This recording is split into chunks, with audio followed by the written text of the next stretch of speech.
Hi friends, ರೀಸೆಂಟಾಗಿ ತುಂಬಾ viral ಆಗ್ತಾ ಇರುವಂತಹ ಕ್ಯಾರೆಟ್ ರಸ್ಮಲೈ ರೆಸಿಪಿನ ಇವತ್ತು ನಿಮ್ಮ ಜೊತೆ ಶೇರ್ ಮಾಡ್ಬೇಕು ಅಂದ್ಕೊಂಡಿದ್ದೀನಿ. ಇದಂತೂ ನೋಡಲಿಕ್ಕೆ ತುಂಬಾ ಕಲರ್ಫುಲ್ ಆಗಿ ಇನ್ನು ತಿನ್ನಲಿಕ್ಕೆ ತುಂಬ ಟೇಸ್ಟಿಯಾಗೂ ಇರುತ್ತೆ.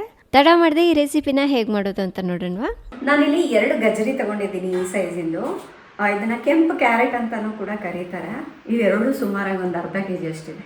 ಸೊ ಫಸ್ಟ್ ಈಗ ಇದನ್ನು ಸಿಪ್ಪೆನೆಲ್ಲ ಎತ್ಕೊಂಡಿರೋಣ. ಫ್ರೆಂಡ್ಸ್, ಇದಲ್ಲದೆ ನೀವು ನಾರ್ಮಲ್ ಕ್ಯಾರೆಟ್ ಬರುತ್ತಲ್ವ, ಅದನ್ನು ಬೇಕಾದರೂ ಯೂಸ್ ಮಾಡ್ಬೋದು. ಈಗ ಇದನ್ನು ಪೀಸಸ್ ಆಗಿ ಕಟ್ ಮಾಡ್ಕೋಬೇಕು. ಸ್ವಲ್ಪ ದಪ್ಪನೇ ಮಾಡ್ತಿದ್ದೀನಿ.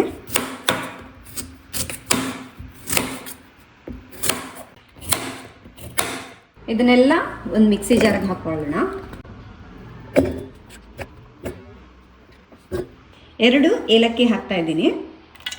ಒಂದು 1/4 ಕಪ್ನಷ್ಟು ಸಕ್ಕರೆ, ಅಥವಾ ಸಿಹಿ ಸ್ವಲ್ಪ ಜಾಸ್ತಿ ಬೇಕು ಅಂದ್ಕೊಂಡ್ರೆ ಇನ್ನು ಸ್ವಲ್ಪ ಹಾಕ್ಕೋಬಹುದು.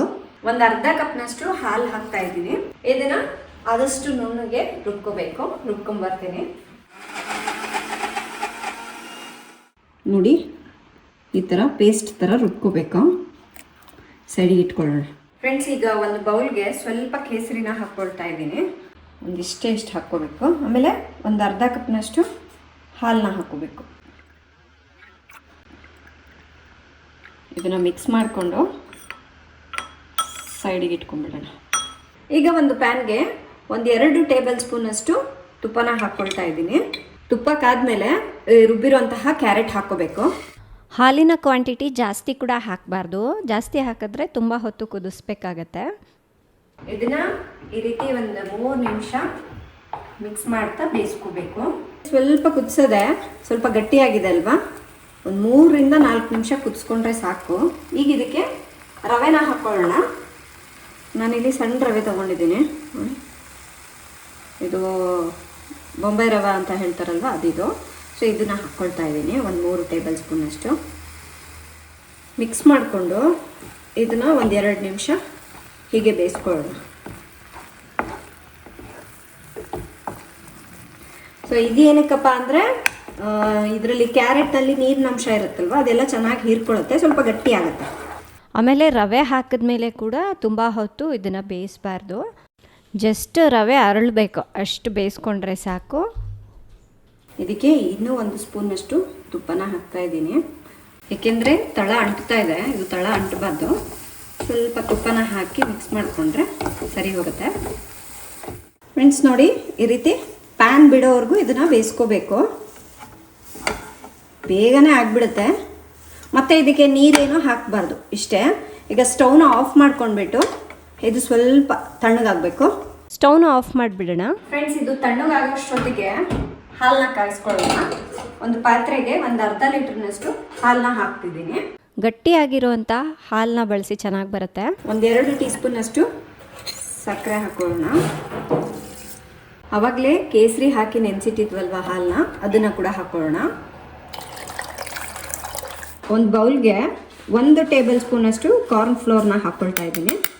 ಇದಕ್ಕೆ ಸ್ವಲ್ಪ ನೀರನ್ನ ಹಾಕಿ, ಅಂದರೆ 1-2 ಟೇಬಲ್ ಸ್ಪೂನಷ್ಟು ನೀರನ್ನ ಹಾಕಿ ಮಿಕ್ಸ್ ಮಾಡ್ಕೋಬೇಕು. ಗಂಟುಗಳು ಏನು ಇಲ್ಲದೆ ಈ ಥರ ಮಿಕ್ಸ್ ಮಾಡ್ಕೊಳ್ಳೋಣ. ಈಗ ಈ ಕಾರ್ನ್ಫ್ಲೋರ್ ನೀರನ್ನ ನಿಧಾನಕ್ಕೆ ಹಾಕ್ತಾ ಮಿಕ್ಸ್ ಮಾಡಬೇಕು.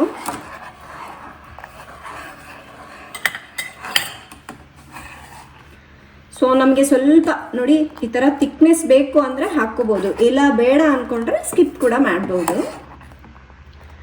1-2 ನಿಮಿಷ ಕುದಿಸ್ಕೊಳ್ಳೋಣ.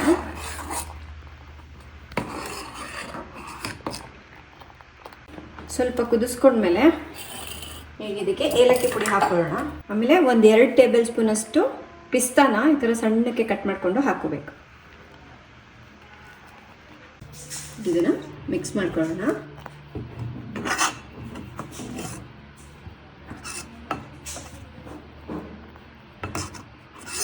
ಸೊ ಈಗ ಹಾಲು ರೆಡಿಯಾಗಿದೆ. ಸ್ಟವ್ನ ಆಫ್ ಮಾಡ್ಕೊಂಡ್ಬಿಡ್ತೀನಿ. ಇದು ಸ್ವಲ್ಪ ತಣ್ಣಗಾಗಲಿ. ಈಗ ಇದು ತಣ್ಣಗಾಗಿದೆ. ಚಿಕ್ಕ ಚಿಕ್ಕ ಉಂಡೆಗಳನ್ನ ಮಾಡ್ಕೊಳ್ಳೋಣ. ನೋಡಿ, ಈ ಥರ ಕೈಗೆ ಅಂಟಬಾರ್ದು, ಆವಾಗ ಚೆನ್ನಾಗಿ ಬರುತ್ತೆ. ನಮ್ಗೆ ಯಾವ ಸೈಜ್ ಬೇಕೋ ಆ ಸೈಜ್ ಉಂಡೆಗಳನ್ನ ಮಾಡ್ಕೋಬೋದು. ಇನ್ನೊಂದು ಗೊತ್ತಾ ಫ್ರೆಂಡ್ಸ್, ಈ ರೀತಿ ಕ್ಯಾರೆಟ್ ಉಂಡೆಗಳನ್ನ ಮಾಡಿಬಿಟ್ಟು ಕೂಡ ಸರ್ವ್ ಮಾಡ್ಬೋದು, ಈಸಿಯಾಗಿ ಮಾಡಬೇಕಂದ್ರು.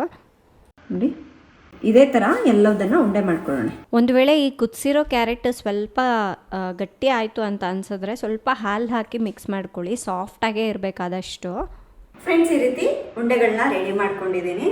ಬೇಡ ನಮಗೆ ರಸ್ಮಲೈ ಫೀಲೇ ಬರಬೇಕು, ಅದೇ ಶೇಪ್ನಲ್ಲೇ ಬೇಕು ಅಂದರೆ ಏನಿಲ್ಲ, ಈ ರೀತಿ ಉಂಡೆ ಮಾಡಿರ್ತೀವಲ್ಲ, ಜಸ್ಟ್ ಲೈಟಾಗಿ ಇದನ್ನು ಈ ಥರ ಪ್ರೆಸ್ ಮಾಡಿದ್ರೆ ಆಯಿತು.